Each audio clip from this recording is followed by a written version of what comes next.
তো উনি একমাত্র হলো ভুয়া পিএইচডি দারি মাহাদি আমিন। ওনার পিএইচডি কিন্তু আমরা বের করে দিয়েছি, ও ডক্টর না, ভুয়া। তো এই ধরনের যদি আমাদেরকে শিখাইতে আসে, আমরা কি পড়াশোনা করি নাই? উনি কি বিদেশি কোনো বায়ুবিদ্যা পড়াশোনা করেছে নাকি, যে এটা হলো আমরা কাজ করতে পারি না? জানানো হয়নি। আপনার বক্তব্য নিয়ে আজকে জানানো হচ্ছে বারবার বলা হচ্ছে বাক স্বাধীনতার নামে আপনি যে শব্দ চয়ন করছেন তা শুধু বাক স্বাধীনতা না, এক ধরনের অপরাধ। আপনি মনে করেন না? মানে অপরাধ এটা, এই বয়ান উৎপাদন করে আমাকে মাঠে মারার জন্য রেডি করতেছে নাকি মাহাদি আমিন? তো মাহাদি আমিন যদি এত বাক স্বাধীনতা পছন্দ করে, মাহাদি আমিন যদি ফ্রিডম অফ এক্সপ্রেশন চায়, তো তাহলে হলো ফেসবুকে পোস্ট দিলে উনি কেন অ্যারেস্ট করে? যদি উনি বাক স্বাধীনতা পছন্দ করে, উনি এ পর্যন্ত হলো মিডিয়া রিপোর্ট করেছে, কথা বলেছে?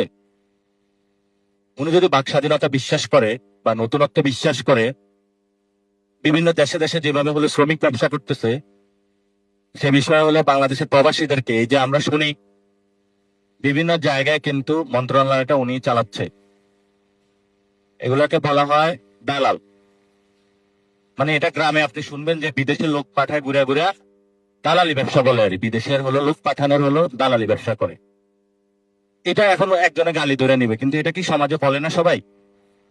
তা আপনি এই কাজ করলে কোনটা ফ্রিডম অফ এক্সপ্রেশন, এই সংজ্ঞাটা আপনি ভুলে যাবেন। আমি কাকে গালি দিয়েছি ওই স্পষ্ট একটা গালি উল্লেখ করার পর, আমি তার নাকি বাপ ধরে গালি দিয়েছি, মা ধরে গালি দিয়েছি, নাকি ওনাকে ধরে গালি দিয়েছি, এরকম একটা শব্দকে উল্লেখ করবেন। আমি বলেছি স্পষ্ট, আমি বলছি প্রতারণা শব্দ উল্লেখ করেছি। আমি মনে করি যে সংস্কার আপনি মানুষকে আশ্বাস দিয়েছেন, সেটা বাস্তবায়ন করছেন না, এটা প্রতারণা। আপনি মুনাফিকরা সামনে একটা বলতো, কাজ আর একটা করতো। আমি সেই জায়গায় বলেছি, আপনি যখন একটা কথা বলবেন বাস্তবায়ন না করবেন, সেটা হলো মুনাফিকি চরিত্রের বহিঃপ্রকাশ। আর আর যখন আমরা কনস্ট্রাকটিভ ওয়েতে বলার চেষ্টা করি, তখন সরকার সেখানে দুই একটি শব্দ নিয়ে হলো শুরু করে। আমি অসংখ্য ক্লিপ দেখাইতে পারবো আমি যে কথাগুলো বলেছি। আপনি হলো ওয়েস্টমিনিস্টারটা আমরা ফলো করি, ওয়েস্টমিনিস্টার আপনি ফলো করবেন, যেই কোনো দেশের পার্লামেন্ট ফলো করবেন। পার্লামেন্টে প্রধানমন্ত্রীকে যেই ধরনের কোশ্চেনের আওতায় আনা হয়, এটা তো বাংলাদেশে কোনো কেউ সাহসই করবে না এই ধরনের। তো উনি একমাত্র হলো ভুয়া পিএইচডি দারি মাহাদি আমিন। ওনার পিএইচডি কিন্তু আমরা বের করে দিয়েছি, ও ডক্টর না, ভুয়া।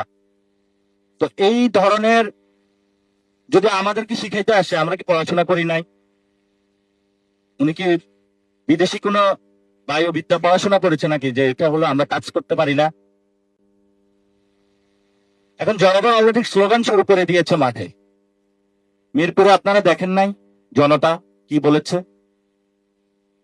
তো জনগণের প্রশ্নের আওতা হয়তো আপনি আমাকে কালকে, ঠিক আছে, আমি রয়েস হয়ে বলবো আপনাদেরকে, আপনাদের যদি এত গায়ে হলো আঘাত লাগে, কিন্তু হলো প্লিজ মাপ চাই, এই ধরনের শব্দ বললেন না যে আমি গালাগালি করি।